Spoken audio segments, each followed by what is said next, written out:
Hello guys, आज मी इथे बनवत आहे भरड किंवा याला चिकोल्यासुद्धा म्हटलं जातं. आमच्या इथं चिकोल्याच म्हणतात, पण इतर साईडला भरड असं म्हणतात.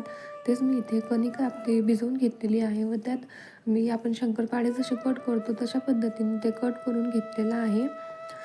सेम शंकरपाळ्यांच्या याच्यासारखंच कट करायचं आहे. नंतर वरण बनवतो तसं वरण बनवून घ्यायचे आणि ते वरण शिजायला लागलं, त्याला उकळी आली की त्यात ते आपण जे कट केलेलं होतं ते त्यात सोडून द्यायचे आहे. तुम्ही वेगवेगळ्या आकाराचे सुद्धा करू शकतात. मग ते सर्व त्यात सोडून दिल्यानंतर 5 ते 10 मिनटं त्याला शिजू द्यायचे आहे व छान अशा इथं चिकोल्या तयार होतात. ह्या खायला खूप छान लागतात. वरनं तेल घेऊन खायचे.